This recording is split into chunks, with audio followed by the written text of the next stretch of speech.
Ya, kita mulai. Bismillahirrahmanirrahim. Assalamualaikum warahmatullahi wabarakatuh.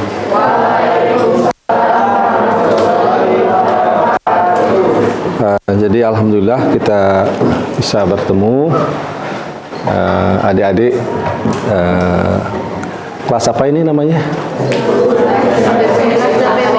DPIB 1. Oke ya.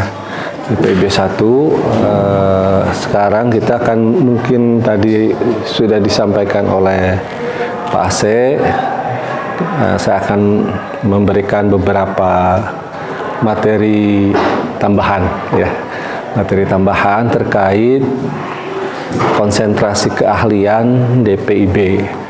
Nah, pertama saya senang ya ketemu sama Anda semua ini ya, ini seumuran anak-anak saya ya. Kelas 1 ini?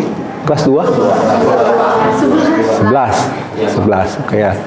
Nah, jadi yang ingin perlu saya berikan pemahaman ya, pemahaman di dalam sisi pekerjaan ini. Kalau kita bicara pekerjaan secara keseluruhan atau bukan juga berbicara keprofesian, maka masih luas dan panjang ya perjalanan dan juga kesempatan, gitu ya, kesempatan kita di dalam bekerja atau juga berkegiatan ya di dalam pekerjaan atau di dalam aktivitas kita. Nah, yang perlu kita pahami ini adalah apa yang sekarang dibekali itu ya di sekolah ini adalah memberikan pengenalan dasar ya, pengenalan dasar. Pengenalan dasar ini tidak ada beberapa aspek. Mungkin pada awalnya pada bidang DPIB ini nah, desain pemodelan dan informasi bangunan. Nah, kalau di bidang yang ini bahwa pengenalan dasar ini kita diajak ya untuk memahami dahulu dasar-dasar atau pemahaman pengetahuan terkait DPIB ya. Nah, pengetahuan dari sisi DPIB ini kalau bicara saja untuk desain pemodelan informasi bangunan, kata bangunan saja ya, jangan diinformasikan atau dikonotasikan sebagai rumah, gedung gitu ya. Bangunan itu luas gitu ya. Jadi yang namanya bangunan itu berarti memiliki konotasi 3 dimensi, ya. Jadi segala jenis usaha manusia dalam membangun konstruksi ataupun dalam membangun prasarana dalam bentuk 3 dimensi yang memudahkan atau akan memberikan kemudahan ya kepada kita, maka itu disebut dalam konteks bangunan, gitu ya. Contoh ini bangunan gedung, ya, jembatan, bangunan jembatan, ya, menerangkan, diterangkan. Jadi bangunan gedung, bangunan jembatan, bangunan bendungan, gitu ya. Bangunan apalagi pencakar langit gitu ya, yang gedung tinggi. Nah, itu juga sama. Nah, ketika kita memahami bangunan itu dalam makna yang luas, maka Anda semua akan bekerja itu tidak harus, Pak, saya ngedesain rumah gitu ya, pengertiannya itu. Pak, saya menggambar gedung gitu ya. Luas gitu ya, bangunan irigasi ya. Coba kita misalkan gambarkan gitu ya. Nah, kalau yang pertama sekali kita maknai, wah, ini bangunan gedung gitu ya. 1, ketemu ketemu lagi.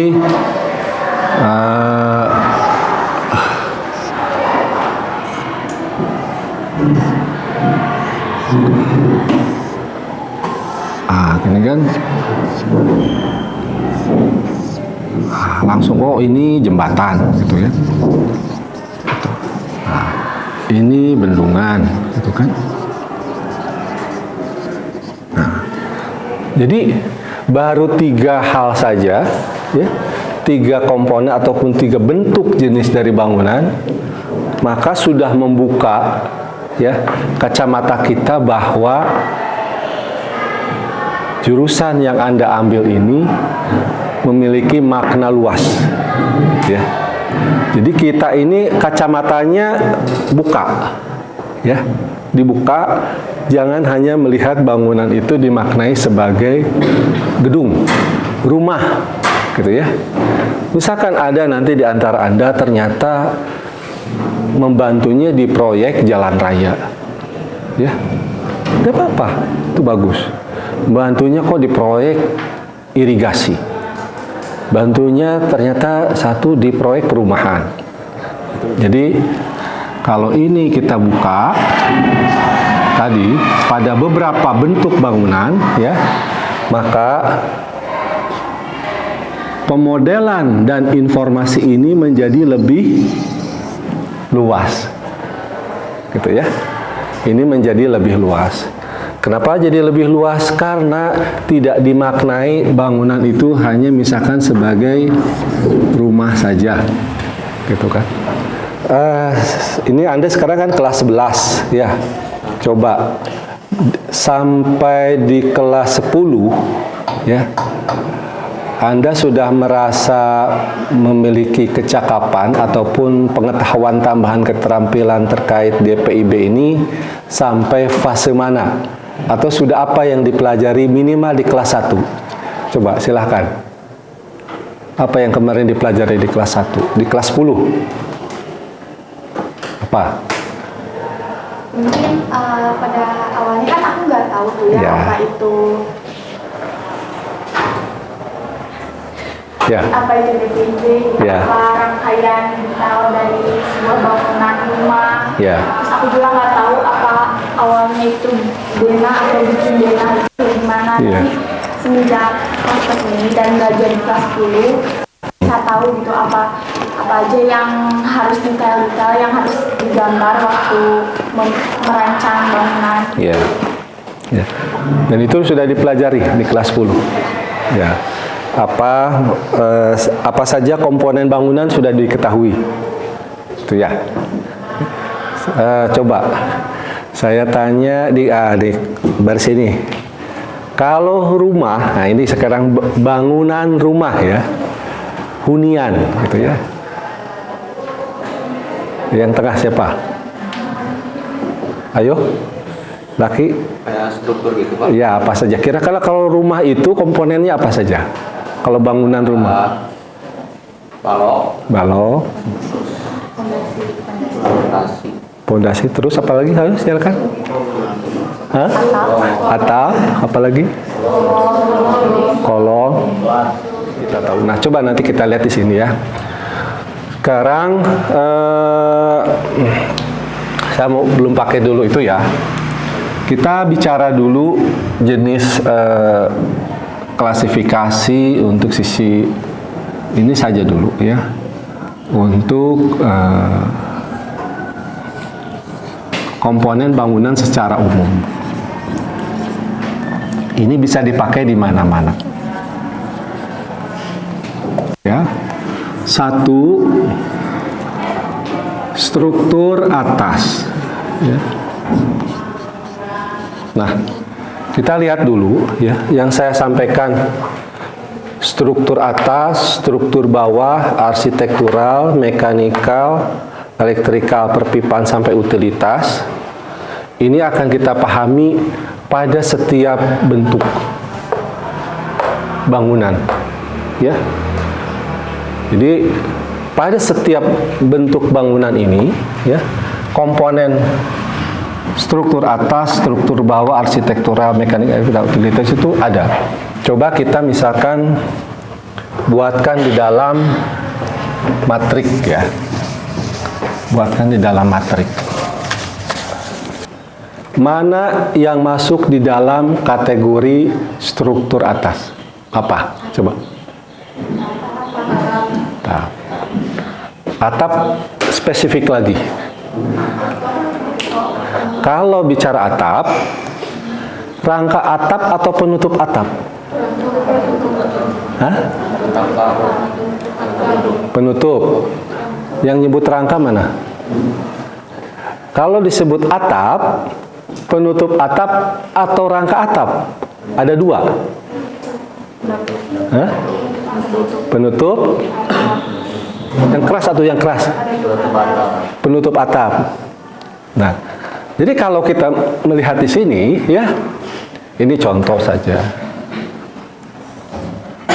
Maka kalau kita bicara struktur, pemaknaannya adalah pada, ya, itu. Ya. Jadi kalau Anda mengidentifikasi bagian dari struktur, rangka. Oke, kita tulis ini yang masuk kategori atas, rangka atap. Nah, Anda kan sudah belajar informasinya. Apa saja bahan rangka atap? Kayu, terus? Baja ringan. Baja. Ada lagi? Beton. Nah, ini untuk melatih Anda melakukan kategorisasi. Ya, kategorisasi. Jadi ya, di struktur atas kita akan bertemu dengan satu rangka atap. Itu ya. Nah, kemudian kedua, apalagi kira-kira yang masuk ke dalam struktur atas? Plat, terus apa lagi? Balok, terus? Nah, gini ya.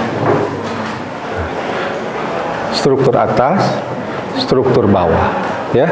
Nah, jadi ketika kita sudah ini, tadi Anda sudah bilang hal yang terkait struktur atas tadi mulai dari apa? Balok, plat, kolom. Tahu dua kalau tadi. Coba ada? Itu kan? Itu satu. Jadi dari satu komponen bangunan yang tadi, ya, kita bisa mengetahui banyak hal, ya. Termasuk juga ini. Ketika bicara baja ringan saja, banyak merek, banyak kualitas, ya kan? Mau bersertifikat atau yang enggak, ada yang ber-SNI, ada yang enggak. Nah, itu tuh pengetahuan. Sekarang kita masuk struktur bawah. Apa saja? Oke, pondasi. Kita berhenti dulu sampai di pondasi. Ya. Jenis-jenis pondasi apa saja? Cakar ayam, batu kali, strospel, tiang pancang, apalagi? Wah, hebat-hebat ini tuh. Kan bisa nyebut itu kan. Sekarang kita kesini dulu. Pondasi itu kita bagi dari gampangnya dulu ya. Pertama, pondasi dangkal. Sama pondasi dalam. Nah, pondasi dangkal itu biasanya untuk beban-beban ringan saja. Beban ringan, ya. Mudahnya ya. Tapi pondasi dalam kita bisa untuk beban yang lebih berat.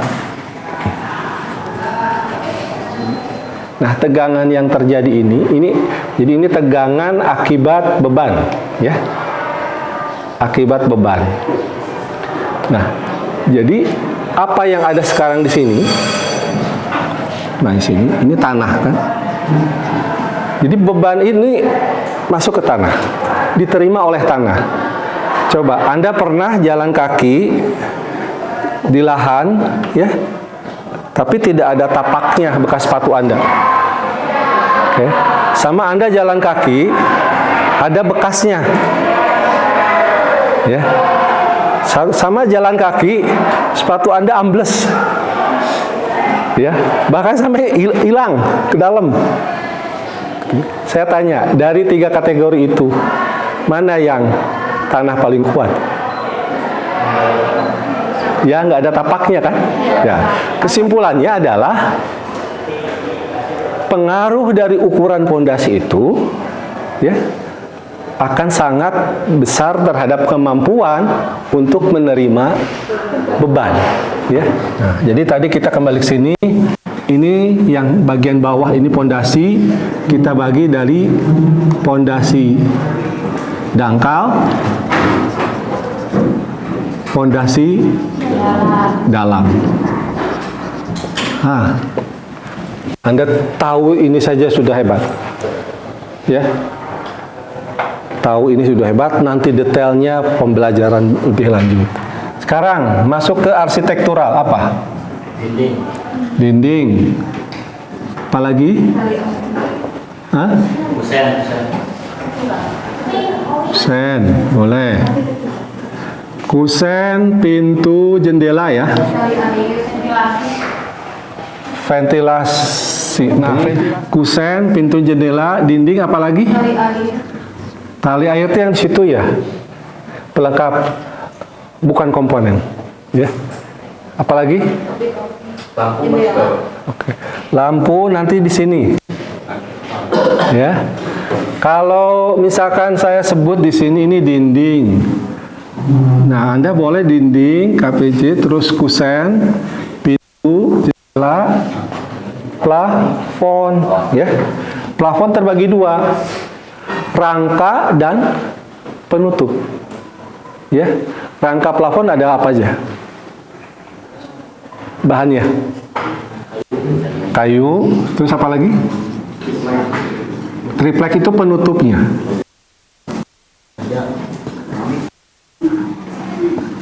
Nah, jadi untuk penutup plafon itu, rangka itu bisa pakai akustik. Anda sering lihat plafon gipsum yang situnya pakai aluminium atau hollow. Nah, itu ya. Itu rangka, atau juga ya ada yang pakai kayu. Atau penutupnya bisa triplek, bisa Eternit, bisa gipsum, ya, dan lain sebagainya. Oke, jadi rangka penutup plafon. Yang di bawah yang Anda injak ini apa? Penutup lantai. Kita sebut dinding ini, ya, ini yang pokok sudah, ya. Ada lagi sini? Kusen, pintu, jendela juga sama, ya.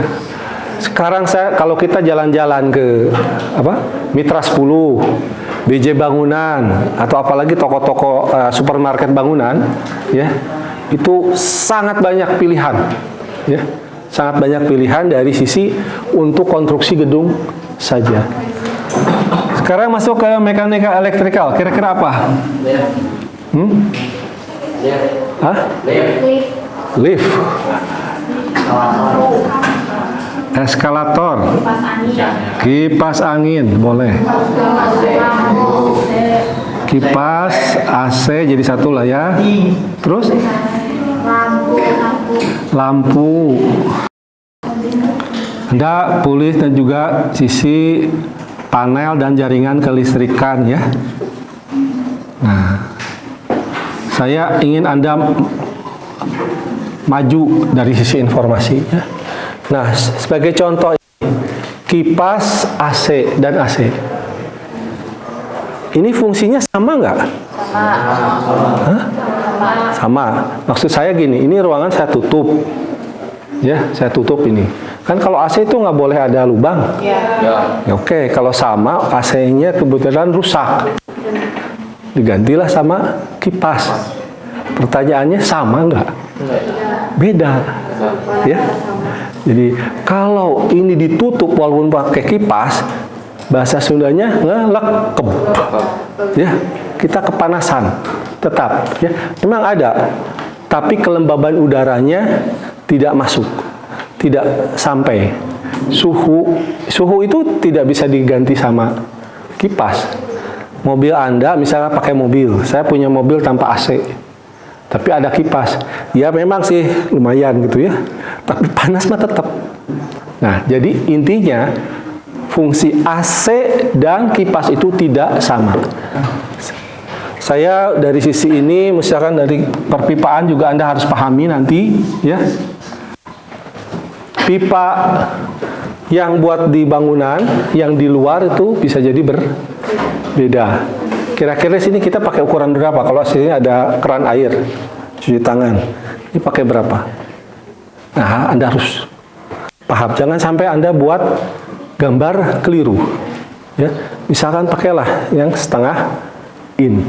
Ya, tapi ketika misalkan di jaringan besar di luar itu pakai 3/4. Jadi kalau misalkan seperti ini ya, ini pengetahuan dasar saja. Nah, biasanya dari sini kan sudah ada pipa, kan? Kemudian ini pipa 1. Kemudian masuk ke sini, ini pipa 2. Kemudian masuk ke rumah atau kemana penggunaan, ya. Nah, dari sini sudah pipa 3. Ukurannya sudah berbeda. Jadi ukurannya menurun. Jadi ini 1 lebih besar dari ukuran pipa 2, pipa 2 lebih besar dari ukuran pipa 3. Ya. Kenapa? Kalau Anda di sini misalkan memakai ukuran 1 in berapa itu ukurannya? 1 in itu artinya 2,5 cm. Nah, jadi diameternya ini misalkan 1 in. Ya. Ini di pipa 1. Masuk ke pipa 2, distribusi. Ya. Ada yang ke DPIB, ada yang ke kantor, ya. Ada yang ke perpus, ya. Nah, ini pipa 2. Dia perkecil dia. Diameternya menjadi 3/4. Ya. Masuk ke masing-masing ruangan, diperkecil lagi. Diameternya menjadi setengah. Ya. Akibatnya apa? Dorongan air yang sini, yang besar, pipa ini kan lebih kuat dorongnya, didistribusikan di 3/4, lalu ketika masuk ke masing-masing bangunan atau ruang cukup setengah. Ya. Artinya kalau hukum dari apa? Keseimbangan debit lah ya. Q itu sama dengan Q1 tambah Q2 tambah Q3. Nah, jadi Anda keseimbangan ini terkait dengan tekanannya. Ya. Jadi semakin dari atas turun besar dulu. Dia ngedorong, ya. Mendorong yang lebih kecil, ya. Kalau disamakan, kesulitan kita. Kesulitannya apa? Karena yang dibagi ini banyak. Ya. Kalau misalkan dari sini saya punyanya 6, ini kan saya bagi-bagi nih. 1, 1, 1, 1, 1, ada 5 ya? 1. Ya. Ini kan besar dulu nih, pipa besar dulu. Saya bagi lagi 1, 1, 1, 1, 1, 1. Saya bisa melayani dengan debit yang 6 ini, bisa melayani 6 ruang. Coba kalau Anda, ini 6, langsung 6. Cuma 1. Ya. Jadi distribusi itu, ya, penting. 1 perpipaan, ya, dan untuk sanitasi. Ya.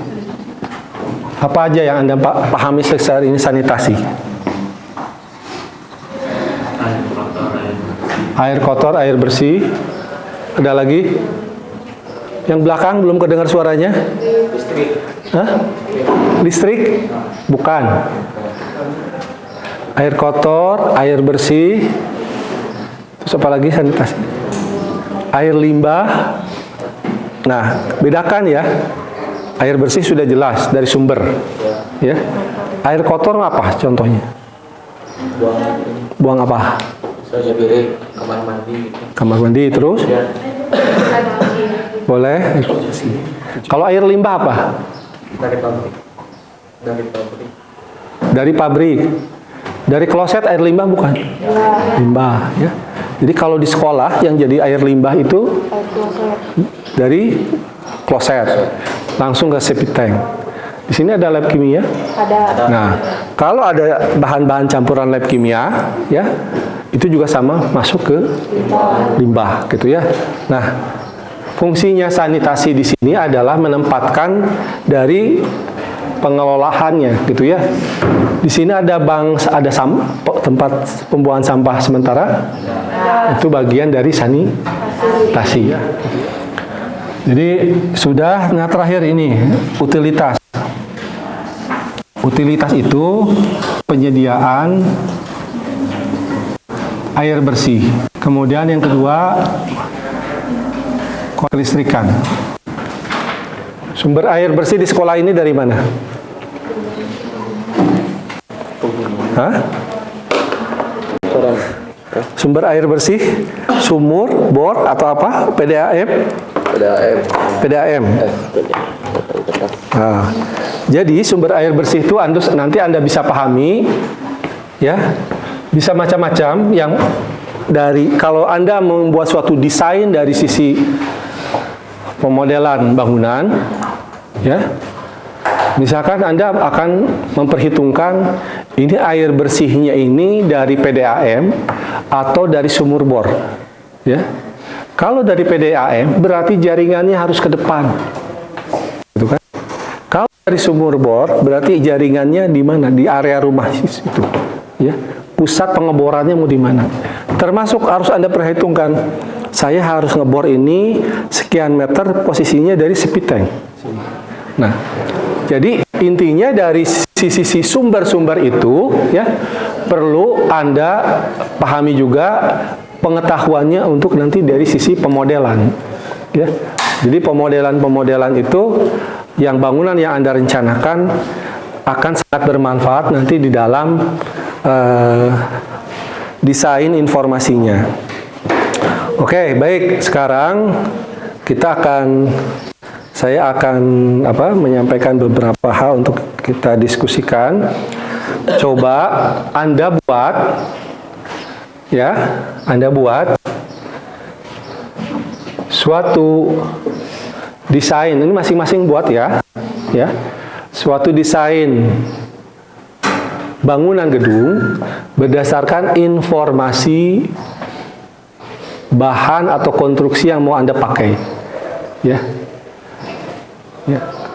Ini bangunan boleh Anda anggap sebagai bangunan bertingkat, boleh Anda bangunan satu lantai. Misalkan begini, saya atapnya akan memakai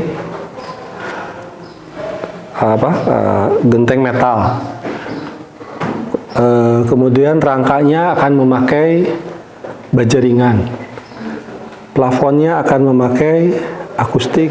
Coba Anda buat masing-masing, keluarkan kertasnya, ya, keluarkan kertasnya, Anda buat desain terkait informasi bangunan, ya, desain informasi bangunan yang akan Anda buat, ya, dari atas sampai ke bawah, apa yang akan digunakan, ya, apa yang akan digunakan. Nggak usah mau miring-miring, tret, ya, nggak usah ragu-ragu, ya. Genting beton, ya, tulis nanti. Kalau atap beton itu kayak dak jadinya, plat, ya, ya.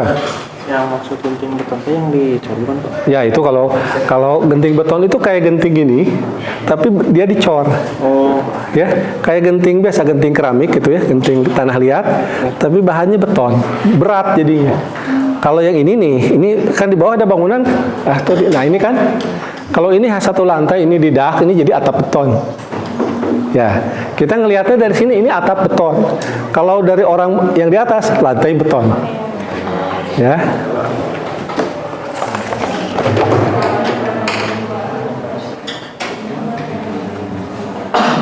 Ya. Nah, ini kan disebut di pencahayaan. Berarti jendela. Jendelanya sebut pakai kusen apa? kusennya mau kusen kayu, kusen aluminium, ya. Disebutkan, Anda mau pakai kusen. Kusennya kayu atau aluminium atau apa? Anda sebutkan di situ. Sudah selesai? Boleh kumpulin. Yang sudah dikumpulkan. Hah? Boleh.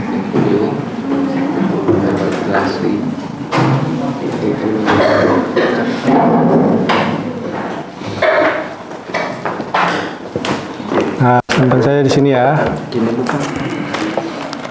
Ya, boleh. Atap beton.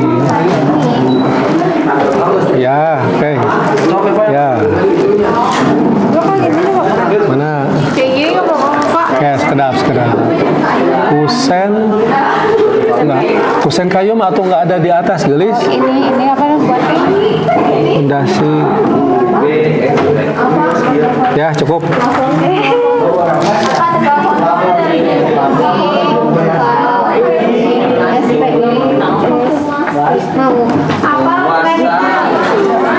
Ya, yang udah silakan istirahat ya. Nanti masuk lagi jam 10. Deliana. Perkenalkan, nama saya Dika Okta Ramadan dari kelas 11 DPB 1. Perkenalkan, nama saya Reni Wanda Octavia dari kelas 11 DPB 1. Jadi gimana kesan-kesan soal pembelajaran sama guru tamu yang kemarin? Untuk kesan-kesan tersendiri, aku sendiri pasti seneng banget. Soalnya kan materinya tuh yang pertama ada materi-materi yang belum disampaikan apalagi di kelas 10. Di kelas 10 itu cuma disampaikan tentang struktur sama arsitektural. Nah, kalau misalnya sekarang itu sampai detail ada struktur atas, struktur bawah, arsitektural, kemudian mekanikal, elektrikal, dan perpipaan, dan yang terakhir itu ada utilitas. Makanya kalau buat materi tersendiri itu ada materi baru yang alhamdulillah itu bakalan nambah ilmu buat kita. Saya merasa senang diajarin sama guru tamu kemarin. Soalnya sebelumnya kan kita tuh belum pernah dapat guru tamu. Terus kayak dari cara penyampaian dia, itu tuh kayak mudah dimengerti. Jadi sehingga kita tuh paham dengan apa yang dia kasih. Terus gimana sih cara mengajarnya guru yang kemarin itu, apakah seru? Kalau misal cara penyampaian materinya, yang pertama pasti lumayan asik karena mungkin mereka dari guru tamu dan mereka juga ingin menyampaikan sesuatu tuh harus ada prosesnya, dan mereka juga menyampaikan materinya juga cukup baik. Kita juga bisa memahaminya sehingga kami juga bisa mengerti apa yang mereka sampaikan. Pendapat kamu tentang guru tamu kemarin kayak gimana? Pendapat aku sendiri mewakili teman-teman sekelas yang diajari sama guru tamu yang kemarin, pastinya sangat ini ya, kayak happy lah ibaratnya tuh. Kapan lagi dapat guru tamu, terus siapa tahu kan nanti perusahaannya itu bisa ngebantu kita buat kedepannya. Asik, baik, terus kayak dia juga ngasih kita tantangan baru. Kayak sebelumnya tuh kita tuh jarang dikasih tugas kayak langsung kayak kalian tuh bikin desain kayak udah dipakai strukturnya dari atas sampai bawah. Itu kayak kita disuruh terapin ke gambar yang udah kita desain. Kayak itu belum pernah kita coba, jadi kayak aku rasa itu kayak sebuah tantangan baru, jadi seru.